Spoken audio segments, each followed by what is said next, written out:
भारत के संविधान भाग 4। भारत के संघात्मक संविधान में संसदीय सरकार की स्थापना की है।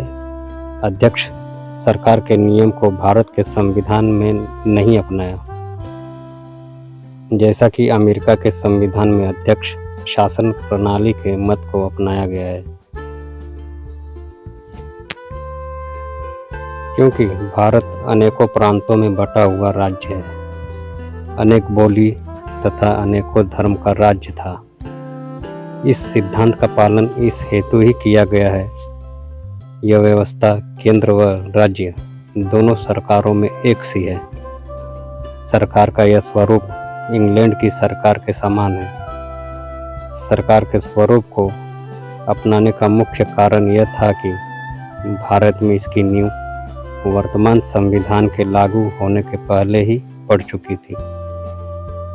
क्योंकि भारत सरकार अधिनियम 1935 जो ब्रिटिश साम्राज्य द्वारा लागू किया गया था, उसमें भी संसदीय प्रणाली द्वारा शासन की व्यवस्था थी।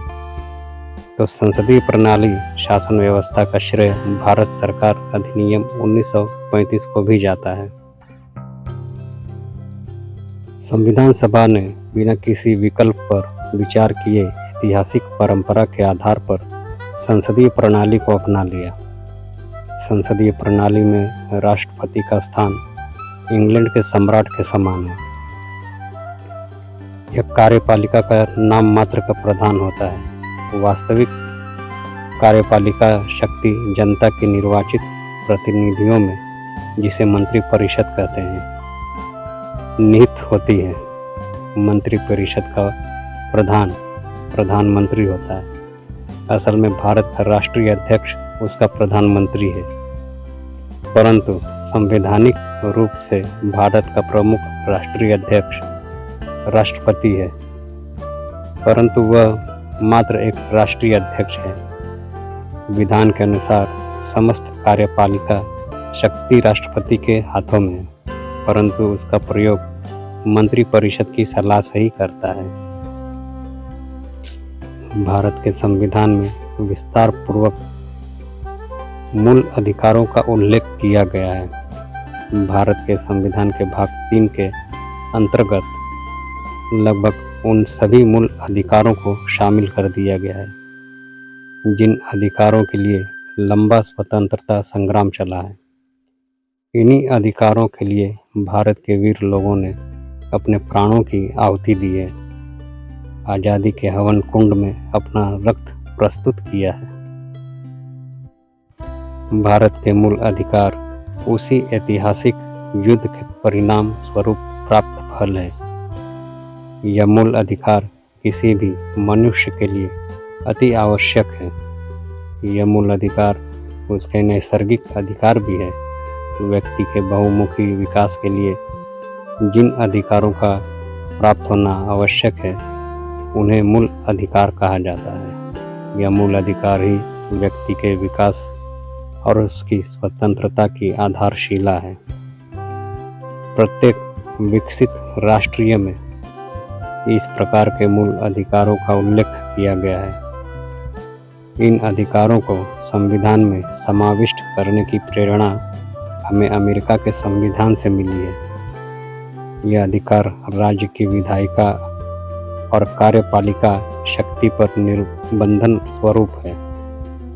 संविधान राज्य को ऐसी विधियों को बनाने का निषेध करता है जिनसे नागरिकों के मूल अधिकारों का उल्लंघन होता हो। राज्य ऐसी विधि बनाता है तो उन्हें न्यायपालिका असंवैधानिक घोषित कर सकती है। संविधान में केवल अधिकारों का घोषणा मात्र कोई महत्व नहीं है जब तक कि उनके संरक्षक बना दिए जाएंगे। अधिकारों को वास्तविक बनाते हैं हमारे संविधान में मूल अधिकारों की संरक्षा का कार्य में सर्वोच्च न्यायालय को सौंप दिया है, जिसे इन अधिकारों के अतिक्रमण होने का उपयुक्त और शीघ्र उपाय की व्यवस्था करने के लिए बंदी प्रत्यक्षीकरण, परम आदेश, प्रतिषेध, उत्प्रेषण अधिकार कुछ आदि रिट जारी करने की शक्ति प्रदान की गई है। परंतु इतना ध्यान देना चाहिए, इस प्रकार के दिए गए मूल अधिकार आत्यंतिक मूल अधिकार नहीं है। इन अधिकारों पर आवश्यकता पड़ने पर सार्वजनिक हित में निर्बंधन लगाए जा सकते हैं। किसी भी सामाजिक व्यवस्था में व्यक्ति और समाज दोनों में सामंजस्य स्थापित करने के लिए यह आवश्यक है कि नागरिक अधिकारों पर निर्बंधन लगाया जाए। भारत के संविधान में स्वतंत्र न्यायपालिका की स्थापना की है। स्वतंत्र न्यायपालिका की स्थापना भारतीय संविधान की एक महत्वपूर्ण विशेषता है। संघात्मक संविधान में प्राय दोहरी न्याय पद्धति होती है, अर्थात एक संघ की दूसरे राज्य की।